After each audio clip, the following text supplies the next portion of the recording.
Hey, I'm on the edge of my seat here, back again with another brand new video, and today I'll be no damaging all the boss fights in Sonic Unleashed while acquiring an S rank.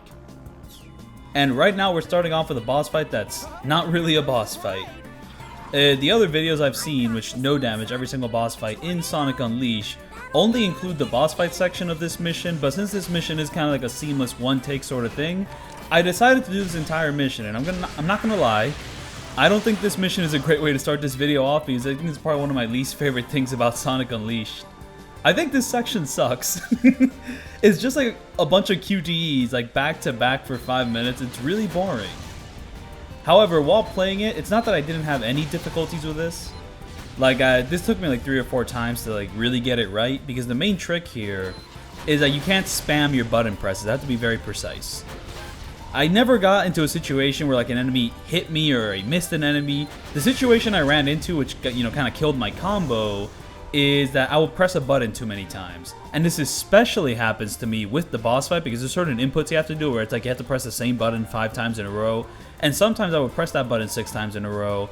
And maybe that doesn't make any sense if you've never played this game before, you have zero context for what's going on. But yeah, no, Sonic Unleashed. The Sonic franchise is a series of games that I really wanted to make a video for on this channel for quite a while because I grew up on Sonic. Back when I was a kid, I was a Sonic kid. Like, Sonic Colors was the first Sonic game which I ever pre-ordered. I watched a lot of Super Mario Logan, which that's not Sonic at all, but I also watched stop-motion like Sonic videos, and I can't remember the channel names of those stop-motion Sonic videos. I also saw Sonic for Hire on Machinima. I watched a lot of Machinima. For better or worse. I did not know about their shady contract deals back then, and frankly, no one did. But yeah, in order to get an S rank in this mission, you have to get a perfect combo, basically. You have to get like a combo over like 140 or 150, and the highest combo you can get before the boss fight even shows up is around like 90 something. So you pretty much have to like reach that number and then not mess up again. So yeah, no, we're basically playing a rhythm game here, and the rhythm game is not that hard. I mean, for one, you don't have like different rankings for like your button presses. You don't have like a great, good, okay, shit. Oh my goodness, it's only 2 minutes in this video. I don't think I can say that word. So the Yakuza 5, like a Haruka rhythm minigame, is much harder than what's going on here. Like, I don't know, I mean, I'm on a plane. I want to like control it, but you can't even control it. It's completely on rails, and all you do is just button presses for 5 minutes straight on. I'd probably say that's one of the more annoying things about this game. It really likes its QTEs, and man, I really wish that they kind of like honed down on them. In some other parts of the game, it doesn't really like affect things nearly as much as this. This is probably like the worst example of the overusage of QTEs, well, aside from the final boss. Oh, we still have like 40 minutes left before I mention that. But another thing I want to mention is the intro to this game, like the opening cinematic. It's not going to appear in this video, but it is animated by an animation studio called like Marza Animation or Marza Planet Inc. Animation. It looks beautiful, and that company just has like phenomenal work in like whatever they like put their hands into. And like most people know that this game has a really, really hype opening, and it's animated by a very specific studio, so I really wanted to mention that. This game just looks really, really nice. And you'll be wondering, hey, why is this video in 4K? Didn't this game come out in like 2007 or something? We didn't have 4K back then. We barely had 1080p back then. How is this in 4K? That is because of the Sonic Recompiled project. Basically, some really great people just made a native PC port of the original game. You know this is not emulation. No, this is not the port of it on like the newest Xbox, which was only available on the newest Xbox for the longest time, and everyone else who didn't have the newest Xbox would never ever play Sonic Unleashed in 4K 60 FPS ever. This is on PC, and it is being natively run so you can just play the game smoothly at 4K 60 FPS. And some people may not know the difference between, running a recompiled like native PC port of the game versus emulating it. And I think I'm not an expert in that either, but to give you my unsolicited opinion, I'm pretty sure that the amount of power that your PC needs to use in order to like emulate what a console would be like, say an Xbox 360, pretty much what the tech it would be using and how that tech would run certain games, will take up so much power that running this game at 4K 60 FPS would be a nightmare. But with this native PC port, 4K 60 FPS is as smooth as just playing a modern Steam game, as long as the Steam game is well optimized and all that. And this project is really, really well optimized. I'm going to give you a link in the description to check out a YouTube video about how to install it, what it is, and just this is the best way to play Sonic Unleashed. And I'm so happy that I got to experience this game with this project, because I beat this game as a child. And when I say I beat this game as a child, I beat the Nintendo Wii version of this game as a child. This game had 2 different versions, which are slightly different. No, they're very different from each other, because the Wii doesn't have nearly the same amount of power as an Xbox 360 and PS3.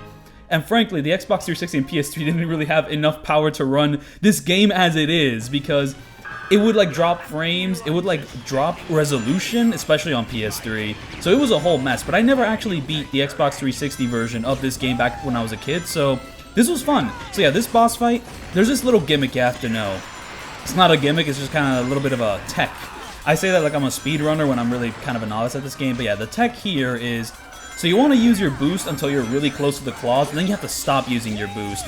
Because if you continue using your boost, you're just going to run straight into the claws and take damage. And then when like you're right in front of the claws, stop using the boost, but keep running forward. If you're running at the normal speed without boost, you should be fine. And at some point, he's going to open his claws like that. And every now and then, I kind of like to vary it up with homing attacks. A lot of the daytime Sonic stages, like boss fights, are kind of these like railroady, well, just rail. They're kind of like a train or whatnot. But they're fun. You know, they have a nice sense of speed and all that, but one of the reasons why I haven't really done Sonic games up to this point is because they don't really have the best boss fights. I feel like the main appeal of most Sonic games is in the levels themselves, but doing every single level in most Sonic games would create a gargantuan video, and I was scared about doing it, and doing boss fights just kind of felt like, man, the video's not going to be long enough for me to talk about stuff. However, this video is 44 minutes, so that's a pretty good length. I like that, even though a lot of my videos in a nice medium tend to be about an hour or so. Anyways, Werehog Sonic, you know, rah! You know, that guy, I like this guy. Werehog Sonic is probably this game's most controversial element, and what is my take on him? What is my take on this very controversial figure? I like him. He's not as fun as Daytime Sonic, but I do find the concept of playing a baby's first God of War game to be pretty charming. And this game does a decent job of kind of filling that void in. And there I did a very specific combo, and then I did the running, like kind of like drill thing. And what I've realized that most of Werehog Sonic's boss fights don't really let you combo much at all. And you can argue, well, most of this game doesn't really let you combo much at all. Well, if you're fighting a normal enemy, you can get into some pretty loony stuff, but the boss fights are very set piece heavy. Like, okay, so baby's first God of War game. What do I mean by that? A lot of the design elements in Sonic here is basically just kind of like ripping off God of War, and I'm talking about the original trilogy. I'm not talking about the new ones. I don't know how the new ones play, but like I said, like a lot of the set pieces, platforming, and just general combat remind me a lot about God of War. Number one, big stretchy arms. It reminds me a lot of the big stretchy blades from God of War 1. The way a lot of these levels progress is kind of like they took a chunk from the original God of War game, just kind of made it a level. The original God of War games, the entire game is like that, while here they're kind of separated into missions. There's like certain set pieces where I'm like, okay, this is kind of like God of War. There's one boss fight in this game that reminds me a lot of like a very particular, very pain in the ass section from like the original God of Wars and all that. QTE heavy boss fights, yep, God of War. Enemies that you can like immediately dispatch once they enter like a QTE state, where you just kind of have a big grab button over them and you kind of go and get them. Boom, God of War. Except unlike God of War, you're not disemboweling people. You're just kind of like punching them with big cartoon arms. So, you know, like your baby child can play this game and you won't be reprimanded as a bad parent. And I think that's really neat. Honestly, like this game I think really sets children up well to play the original God of War games, you know. Thing is, this game still has its frustrating elements. I think some children might hate this game because they might not get certain things. As for me, a legal adult, there was like 2 sections of this game where I had to like look up a walkthrough. I forgot what the second one was, but the first one where I had to like look up a walkthrough was, there's one level in this game where you have to like get like 4 different stones, and you have to like put them on different switches. You need to get like a green stone, a red stone, a blue stone, and like the Kiwami stone. And the placement of where the blue stone is so devilish, dude. It camouflages perfectly with the water which you place it in. Oh, I should probably mention what I'm doing in this boss fight, because like the second and third phases are kind of a pain in the ass. So yeah, no, like for the second phase, not too bad. You have to run to one location and run immediately to the other. And I've had situations in that second phase where like this bird will throw wind at me, and when it throws wind at me, it kind of knocks me off my balance here. The third phase here, though, this is where things get kind of chaotic.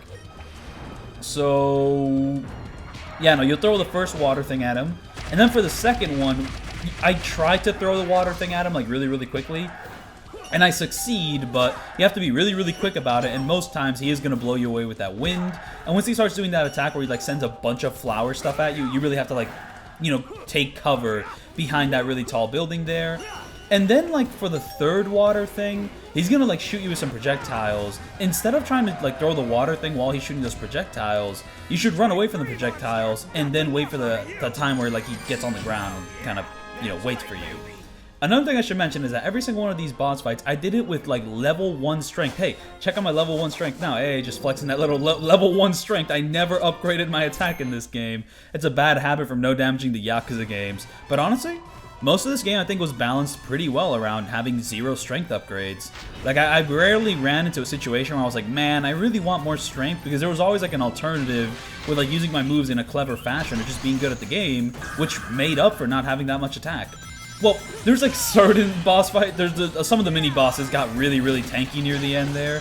So yeah, one gimmick with this guy is that he'll have a shield, and you have to attack the shield once before he's vulnerable, and then once he's vulnerable, you can kind of do the same thing you were doing before there. When that blue stuff pops up, just remember the claws from the first boss fight with like the egg devil. No, this is the egg devil raid. The previous one was called like the egg beetle. So yeah, I remember the lessons from Egg Beetle. You know, like stop boosting, keep running at the full speed, but stop boosting and you should be generally fine. Not always fine. I've been in situations where I'll stop the boost and somehow I still run into the wall. So those were weird situations. In fact, I'm honestly surprised I didn't take damage some of these like previous sections, like when the balls started coming out, like the Nier Automata balls. Even though this game like predates Nier Automata, this game probably predates the original Nier. So, you know, oh my goodness. What are these references, dude? I'm getting too crazy with my references. Everyone knows that. But again, I don't know how those balls didn't hit me when I was doing this boss fight. Yeah, every single one of these boss fights only takes like a minute, so I was worried this video wasn't going to be that long. However, the final boss fight made up for it by being like a fourth of the entire video. Man, I'm really spoiling that final boss fight.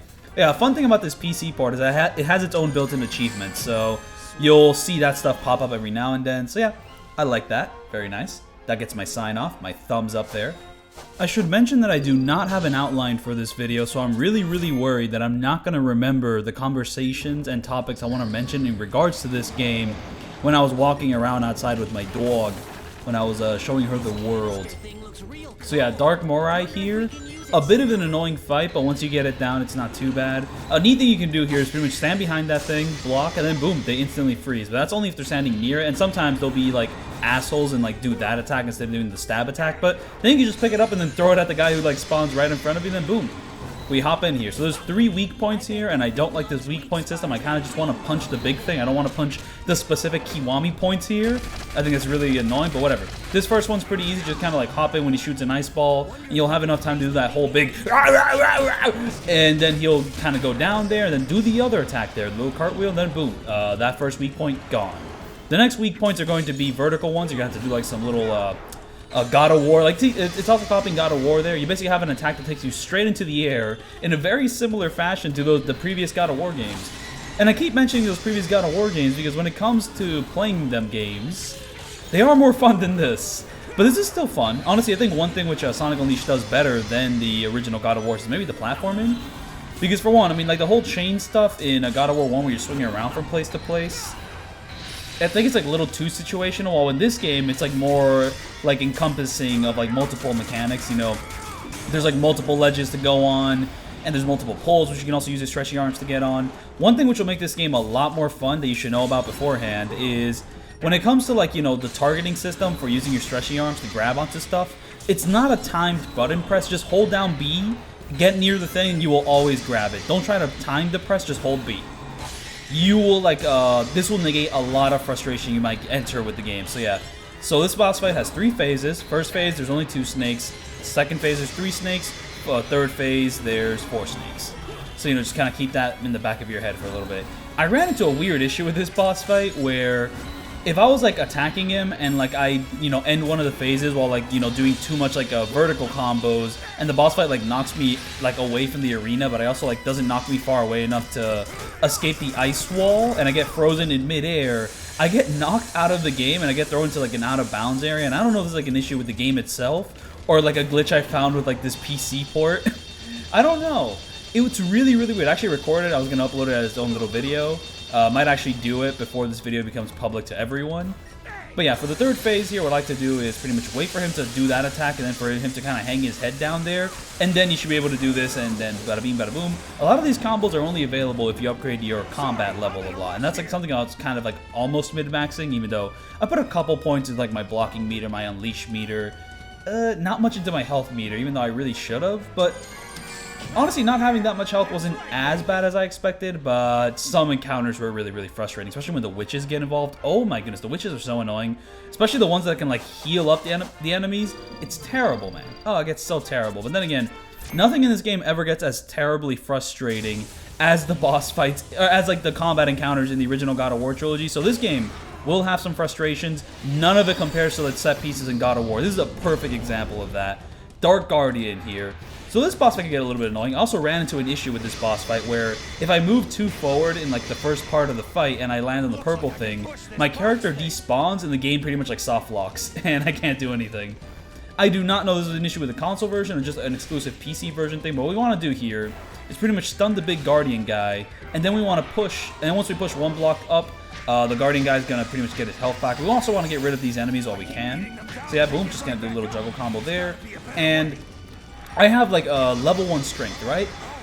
Most of the no damage videos on all the boss fights in this game that I've seen uploaded online do not have level 1 strength, they have max strength. So sometimes I'll be fighting a boss fight and like they'll do some stuff that is impossible for me to do with level 1 strength, but a lot of the time, most of these boss fights, they're not really that affected by it. Like for example, for this boss fight, you know, doing the little drill move, like once, pretty much it gets the boss fight into a state where you can pretty much, he's stunned. While here it takes 2 drill moves, not much of a difference. Like with the Phoenix, there's practically no difference, you know, it's like, instead of doing like 2 punches, you have to do like 2 combos and then you're good.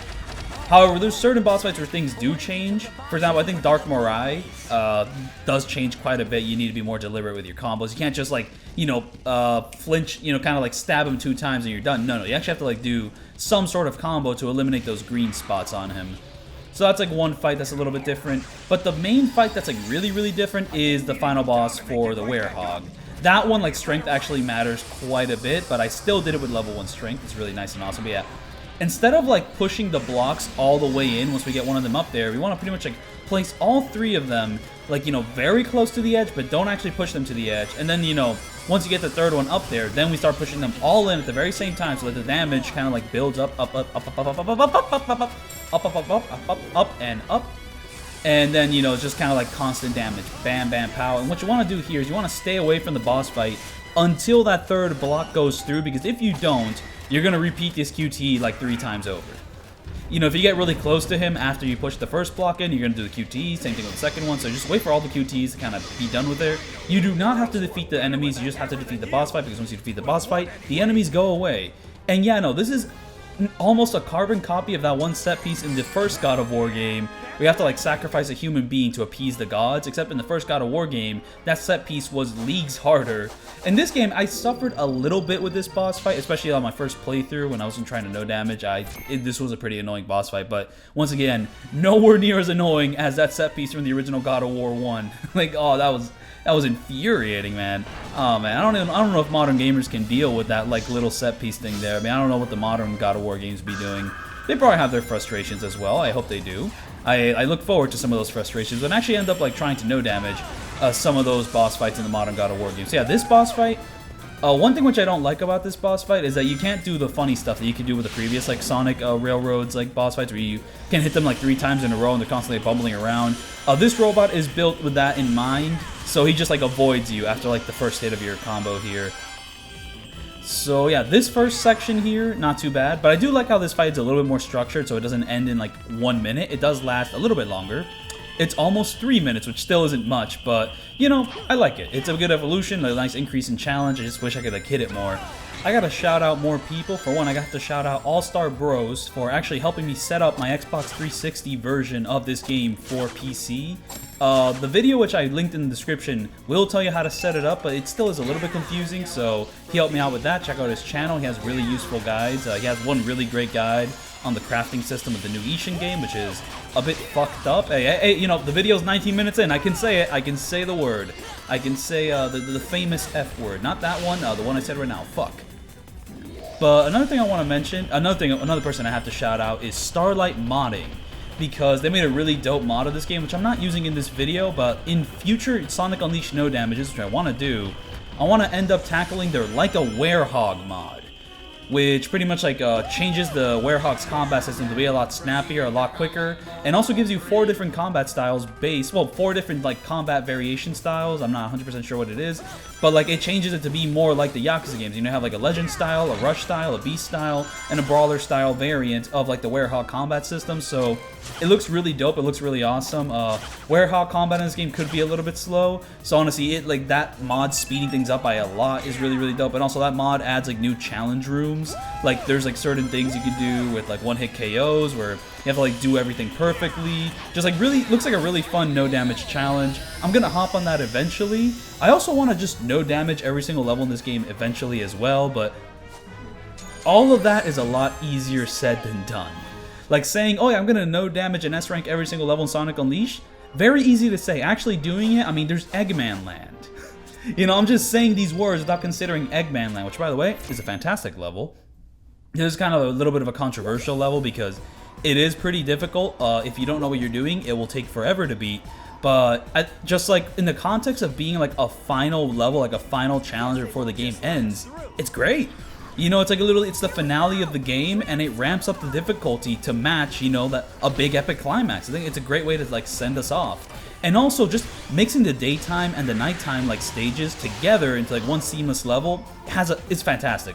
I love jumping from one to the other, and it kind of makes me sad that there's like no other level in the game that has you jumping from the Werehog to modern Sonic, you know, like on the fly, because the flow of the both of them combined is just really, really fantastic. So yeah, we're doing this level again. It's slightly harder than the first one. However, I did this one in one take because I was already used to the shenanigans of having to like press the button times. The button presses like really, really precisely.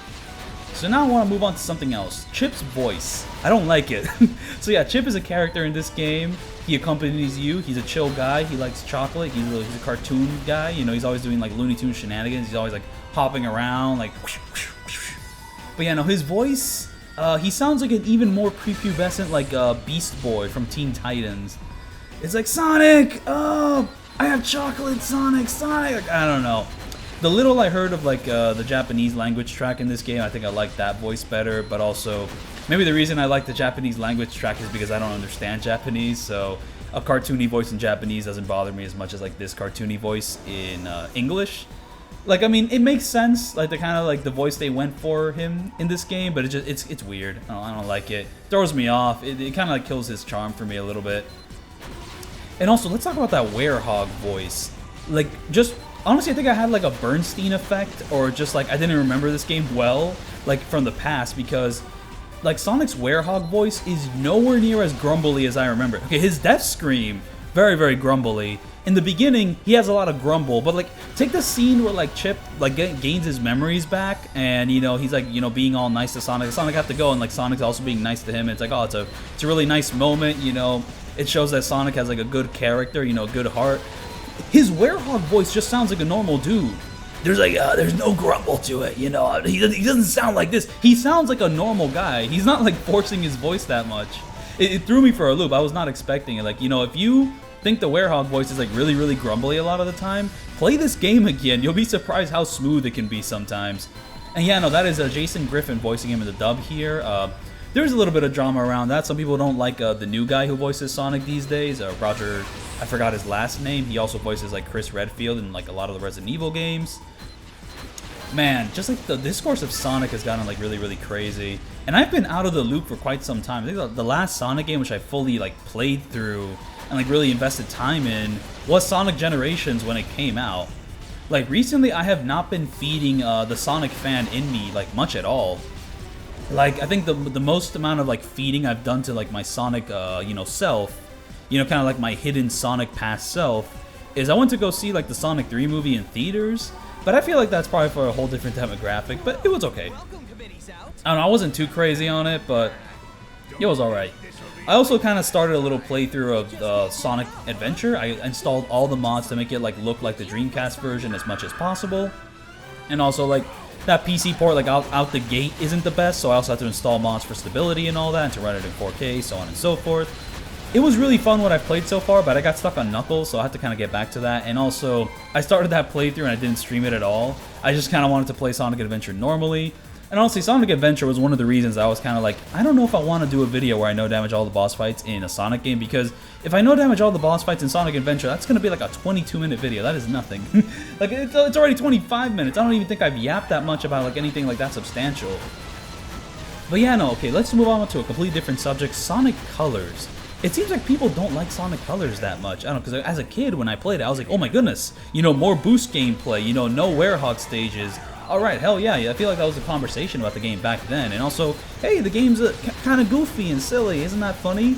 But now people are like, the goofiness and silliness of the writing in Sonic Colors is kind of cancerous. And you know, like, if I say that quote out of context could be really, really confusing, because on some level, every single Sonic game, every single 3D Sonic game is really goofy and silly, but like, there's levels to this, okay? Sonic Adventure 1, yeah, the English voice acting isn't the best and the cutscene direction is a little bit awkward. Hey, it's 1998, come on, give him a break, okay?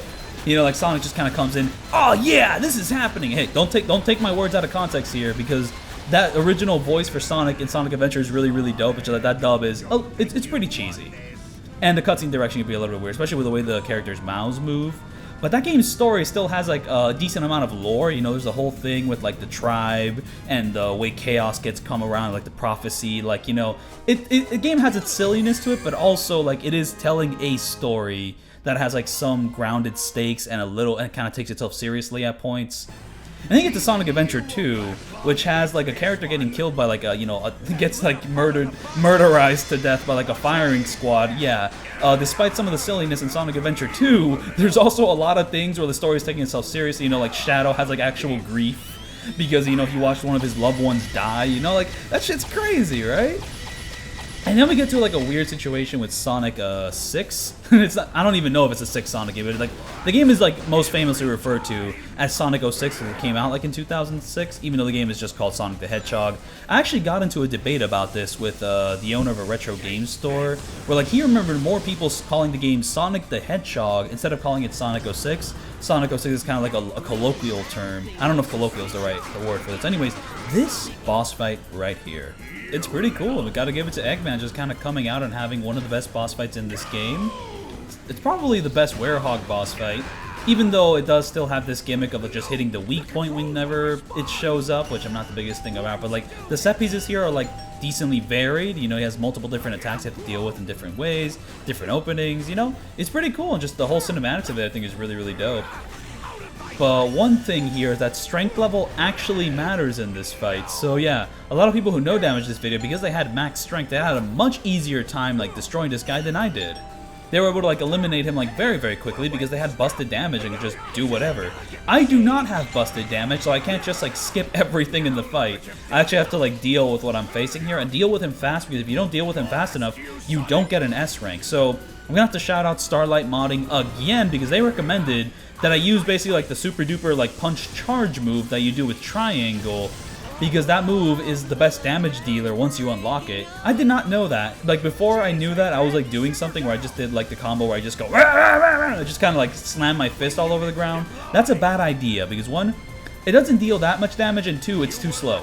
It's a really long animation, and you actually want to like save time with your animations so you can get like a quicker time period. So yeah, this like charge attack, it deals a ton of damage and it's really, really quick. And also I like to do a little juggle thing where I just kind of like start, you just kind of do some bullet punches while I'm in the air. That one's really dope too, but this charge attack is the best one. It will get you through this fight relatively quickly, and you'll get that S rank, because I got that S rank. Yeah, I'm just kind of using my block here. The block mechanic in this game is very strange. I don't know why you have like a resource for blocking. Like, I feel like blocking shouldn't be like that, but whatever. It's here. There was rarely a time where I was like, oh man, I ran out of block. Also, this game doesn't have an instinctive dodge button, but you can dodge. It's that you have to like block first, select the direction, and once you do that, you press A to dodge while blocking. So it's a little bit weird, but it does exist in this game. I don't know, I mean, if they're copying so much from God of War, why not use the right stick for dodge as well? Because you actually have a controllable camera in this game. So there is that. Though this set piece is pretty like fixed camera a lot of the time. Gotta focus on this big guy here. But yeah, no, I want to get back to my conversation about the silliness in the Sonic franchise. So yeah, Sonic 06, never played it. Its story introduces time travel and like the apocalypse, and also Sonic like makes out with a woman. So things get really, really weird in that game. And there's like a whole mythology. Like that's the other thing about this game. Like the way they build up their mythologies, like in Sonic Adventure, Sonic Adventure 2, and then Sonic 06 is like decently serious. Like they really do have a sort of mythology they want you to follow through and like, you know, get invested in. And then after Sonic 06, that game, you know, got destroyed. Many people did not like it. It was very glitchy. And so I guess they have to make a comeback with Sonic Unleashed. I can't remember a 3D Sonic game that came out before Unleashed. That was like a major one since 06. I think like Sonic and the Secret Rings, that was a thing. I actually owned that game, and like it's actually one of the first Sonic games I owned for the Nintendo Wii. I still have my copy of it right now. I still also have my copy of Sonic Colors, which I pre-ordered, the very first game I ever pre-ordered. And that pre-order of Sonic Unleashed came with like a little like a Sonic like a hat, which I don't own anymore. I used to have a ton of Sonic memorabilia. I used to have like plushies, figures, Chaos Emeralds. My parents threw all of that out at some point in my life, and I am very sad about that. I'm gonna have to get a lot of Patreon money to buy all that back, so I can make like Super Mario Sonic videos for the future. That'll be the big change that's coming to this channel. And then we got this big QTE here where we're gonna do a super punch, and it's gonna be like, whoa! Who decided on the doorbell sound for the QTEs? This shit sucks. Like, I mean, you're gonna be using the QTEs a lot, especially if you want to like efficiently defeat a lot of like the normal enemies in this game. You're gonna be spamming QTEs like crazy. This doorbell sound sucks, dude. I don't like it.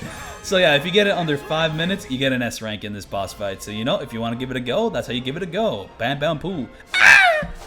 Alright, backtrack to Sonic silliness. So we get to Sonic Unleashed here, and like the conversations about Sonic Colors being the one where things get silly kind of throw me off, because this game also feels like a more lighthearted, silly one, though it's slightly different than the way Sonic Colors is doing it, because, well, for one, the beginning of this game kind of like tricks you into thinking, oh, this shit has stakes. This is gonna be crazy, like wicked, because Eggman just destroyed the Earth with darkness, and the, you know, the Werehog dude, Sonic's gonna be so edgy. Oh no! I mean, I say oh no in like I am so worried for the fate of the world. And then you play most of this game, and the world getting like destroyed into like multiple pieces is more of an excuse to basically just like visit different cultures across the planet in a kind of like vacation-y sort of way, in a kind of touristy sort of way. And by the way, when I'm saying this is not really a bad thing, I'm just kind of like taking back that this is a decently lighthearted game. You know, like Sonic and Chip are just kind of going around the world, they're doing these levels, they're experiencing different cultures, you know, they're just having a grand old time going on a world adventure.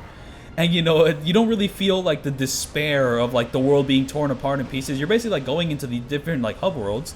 I really like the hub worlds in Sonic Unleashed. They're not too big, they have like neat little secrets, and they're really fun. And the Pixar and like the cartoony styled characters is a really nice touch, because you know in Sonic 06 there was kind of like realistic people, while here they're a lot more stylized and they fit nicely.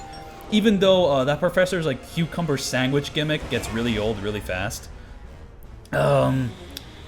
Yeah, no, some of the humor in this game didn't fully land for me.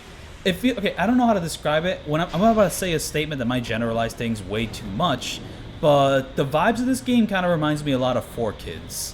I mean, for one, I think Jason is the guy who voiced Sonic in the Sonic X anime, which I did see as a kid. And then I saw reviews online saying, oh, that one's shit, you're not supposed to like it, and I felt bad about that as a kid. Anyways, so this boss fight, it takes fucking forever. And also, here's where some of the annoyances happen. For one, you can't no damage this fight, because I'm pretty sure the laser move is completely unavoidable. What you want to do here is get some coins, a boost on the right side, because if you do it on in the middle side, you'll get hit by one of the ghost things. A boost to get that thing there, boost there, jump there, boost here, move right slightly so that the jump actually like jumps over the purple thing, because if you just go straight on, you'll do like a weird short hop and Sonic will just get like destroyed by like the purple magma over there. But yeah, no, so the laser move is completely unavoidable. You just kind of have to like block it. So this is the first boss fight that says, no, you're not gonna no damage this. Fuck you! So yeah, very, very annoying. Oh, I'm getting lightheaded here. Oh my goodness. I actually ran a 10K before recording this commentary, and I had a slight headache headache, yes. So it probably wasn't a good idea to do that scream, but I wanted to show my appreciation to the werehog just one last time before the video ends. There's actually something very specific about this second phase of the fight. I actually wrote it down on a note card. The way he throws these fireballs is the same every single time, so you can actually memorize it. So here's the order. Get ready, baby. So here we go. So, you know, every time I say left, right, or middle, it's referring to, like, you know, when he throws the fireball. So the order is left, right, middle, left, right, all, laser, left, right. And if you know this, you don't have to hit anything when you're rushing him like one last time here. The order gets really hard. It gets like harder to deal with in that third phase. He starts throwing them faster, and like his patterns get a little bit more erratic. In the first phase, honestly, very baby stuff. You basically only need to be in the middle or on the right, and you're good. And it's also a great thing that like after the laser move in the first phase, you know, the opening is in the middle, so that's good. So yeah, you can punch the boulders, you can dodge the boulders, you can't dodge the laser from what I know, and I think that sucks. I don't like that. And then like, yeah, I don't like this boss fight. You slowly like rush towards him from across the planet, and once you get up to him, it's just a QTE. The Wii version actually did this boss fight better. You get to box him like, you know, Punch-Out style, and it's fucking awesome, dude. So yeah, this phase of the Sonic level, easy. You just have to like jump over that one purple thing, and the rest of it is just kind of boosting around. That first part where you have to like kind of go to the right and like deal with certain like shenanigans is a bit harder to deal with, especially if like you get too crazy with moving Sonic around. It's very easy to fall off the map in like the first and third like Sonic level here. So, you know, it's like you have to do this the entire like, you know, 8-minute fight, and like most of it is just Chip slowly moving his fucking mech to punch this guy in a QTE showdown. And then you have to do like a 20-second Sonic level where like, you know, every like 5 seconds there's like some bullshit you gotta be prepped for like ahead of time, you know, some trial and error like type shit. But yeah, no, this game feels very like for kids, and you know, there's good and bad. But despite this game's silliness, Sonic's like character writing is pretty charming. You know, he's like a hero. You know, like they focus really heavily on that. They don't focus like too much on his silliness. You know, like especially like that one scene where Chip is saying goodbye or trying to say goodbye, and like, you know, he mentions how Sonic didn't give in to like, you know, his like dark self because he's just that good of a person, that strong of like a will. You know, that's like hell yeah, man. You know, fuck yeah. But then after Unleashed, there's Generations, which honestly I don't remember much of, so I'm not going to speak on that. Then there's Sonic Colors, and with Sonic Colors, they hired like the writers of Happy Tree Friends, which is a YouTube series, or I think it was on YouTube. I don't know if it got premiered anywhere else. I should probably tell you the pattern of like these rocks actually in Phase 3 here. So the pattern is left, middle, all, right, left. However, this specific left might as well just be all, because you're not going to be fast enough to dodge all the way to the right and then all the way to the left, so you might as well just treat this as all. So I'm going to treat it as all. So that's like left, middle, all, right, all, laser. Left, middle, all, right, L. But once again, this L is like, it might as well just be an all, so treat it as an all. So I'm going to repeat every single move I just said from laser. Okay, so we have laser, left, middle, all, right, all, laser. And I reached this guy before he did his laser anyways, so, you know, hell yeah. And the fight is almost over here, but man, it just takes forever. So yeah, they hired Happy Tree Friends, like this web series where animals get brutalized and just like torn apart in very gory fashions, and it traumatized a lot of kids. And Sonic Colors does not have that sort of gore and dismemberment, and I really don't want it to, but the way the game got silly is that it started getting, I don't know if this is like a correct way, I'm going to do another generalization here. The humor got a lot more YouTuber-y. Like, Sonic started doing quips that, like, the Nostalgia Critic would start pulling out. Nostalgia the Hedgehog over here. Like, he starts breaking the fourth wall, like, kind of making very tongue-in-cheek stuff, and I haven't played Sonic Colors in a long time, so I don't specifically remember a lot of those things there, and I heard a weird noise. I don't know what that was about. Like, I'm familiar with, like, the Baldy McNose hairline, which I kept seeing clips of that because people kept complaining about it. And yeah, that scene out of context, yeah, that's pretty terrible. That shit sucks. But as a kid, I really enjoyed the game, and I was, like, really optimistic about it. And I guess I'll just have to return to it and see what's up with it. And yeah, no, I will mention that I am replaying every single one of these boss fights through basically just selecting the stage again. Like, once you beat this game, you can pretty much reselect every single stage in the game and just kind of replay it that way. And when you replay the stage for this boss fight, the final boss fight, you kind of get like a truncated version of events. You know, they don't like play every single cutscene that happens back to back. They skip a few and they only put the important ones, like this one. And look at that, that's gnarly as hell. I said this game was lighthearted. What the fuck am I looking at? That's scary as hell. Like, the 2-year-old's gonna be crying if it sees that. But it's awesome, dude. I love this guy. But for the most part, this is a pretty lighthearted game. Honestly, I'd probably say that it's kind of safe in the way it approaches things. You know, it's like a generally like lighthearted, you know, fun adventure. You know, like we're not gonna do anything too edgy. Sonic's not gonna make out with anyone. Okay, you don't have to worry about that. You're gonna get a fun time, and you know, like we're gonna play a little bit safe so that we don't fuck up as hard as we did before. But then moving onwards, they kind of maybe played a little bit too much into like that lighthearted vibe, and I guess it kind of rubbed people wrong. Especially in comparison to some of the stuff that like Sonic Adventure games were doing, and maybe like some of the stuff that future entries would do. I hear a lot of people were really happy with the way Frontiers handled story and characters. I have not played it. I'm gonna tell you right now, I have not played like a modern Sonic game like after Colors. I did not hop on Lost World, despite the fact that I was a Wii U owner. I got it for my birthday. I played a lot of games on the Wii U. My first playthrough of Assassin's Creed 4 was entirely on the Wii U. This boss fight's a pain in the ass. Something I like to do in the beginning here is collect enough coins to pretty much get a full health bar, and then I kind of go all the way up left, and then I start going down to the right to avoid like little like sperm cells things there. But sometimes some of those sperm cells just spawn right in front of me and they fuck up my whole run. And I like to kind of reach this thing in 30 seconds to kind of sync it up to the music in the best way possible, where Chip kind of breaks in there. And just Chip's voice is fucking weird. It's like, Sonic, shut up, dude. Why are you talking like that? I don't know, maybe I'm just being a hater. But yeah, no, I'll be no damaging Sonic Colors sometime in the future because it is a childhood game. And I'm just interested to see how it is. I might actually just do a walkthrough of Sonic Colors this time instead of just playing the games on my own.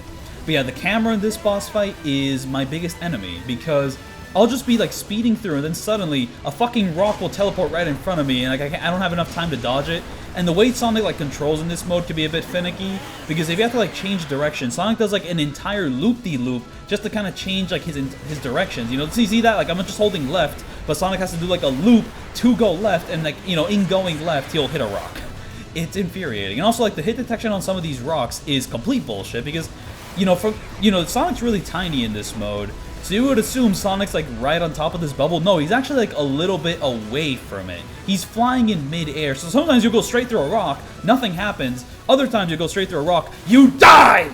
And well, by die, you take damage. Honestly, if you weren't doing a no damage, this fight is a lot easier. But there is some urgency here because, you know, Chip can actually die if you take too long in this fight. So around the 3-minute mark, if you're not on top of your shit here, this boss fight, you know, it's done. You're not gonna do it, buddy.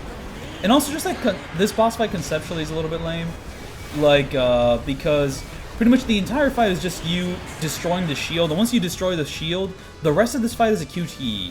Now, whether this boss fight is better in the Wii version is a bit debatable because the Wii version of this fight is basically just the same final boss fight from Sonic and the Secret Rings, basically just like a big guy. You kind of dodge a few attacks here and there. I'd probably say that fight is better, but also I have not played the Wii version of Sonic Unleashed in a long while, so maybe that boss fight might also annoy me, but I think generally that's probably better. But the one thing which, the Xbox 360 version of the final boss fight does better is just the sense of scope. Because, you know, in the Wii version, you know, like, the scale is more limited. You know, it's kind of like one room, you know, like 1v1 encounter. While here, there's a huge-ass area. You're flying across, like, you know, the center of the planet over here. Like, the scale is pretty crazy. But, yeah, no, the rest of this fight's just QTEs. And, you know, I mean, at this point, it's kind of earned. But also, I wish there was, like, more to this fight besides just taking down the shield. I feel like I'm the secondary help here, while Chip had, like, the actual boss fight inside. So, you know, not the best way to end the game, but honestly, I think Eggman Land makes up for whatever shortcomings this final boss fight does have. And one thing which I do appreciate about this final boss fight is just a sense of challenge, because a lot of the boss fights in the game are really, really easy. And you see these button presses, you might think, oh, it's really hard. I play Yakuza games, okay? I'm used to this. I played the original Yakuza 2. This is nothing to me, man. And well, I feel like there's a lot more to yap about with these games, but, you know, it's only 44 minutes, you know, it's not an hour long. So I don't know if I even, like, finished my thoughts on, you know, the silliness of these games, but, I heard it got worse in Lost World. I just heard. I do not have personal experience with that. I have personal experience with Colors. But yeah, no, this is my video on Sonic Unleashed, all boss fights, no damaged. And I got an S rank despite the fact that it's a 9-minute and 38-second timer. What? Also, I should probably mention, I did the Dark Gaia section of this fight and the perfect Dark Gaia section of this fight as separate fights. I did not do them in one take. I did all of Dark Gaia in one take. I did all of perfect Dark Gaia in one take. I did not do both fights in one take. So, yeah, no, but still, going that long with the timer still gives you an S rank. That's crazy. And another thing that's crazy is that I retried that fight like over like 100 times and somehow I still get an S rank after like, you know, pressing the retry button 100 times. That is really interesting. But yeah, no, thank you so much for sticking around and watching my video on Sonic Unleashed. It was a dope game. I'm really down on it. You know, I'm just happy I got to beat the Xbox 360 version, and I'm down to re-experience the Wii version sometime in the future. I'm down to do the levels sometime in this game, maybe do a little stream of that. I think I'm going to focus on some other videos before jumping on that, but yeah, no, thank you so much for watching, and I'll see you all then for my next video. Peace out.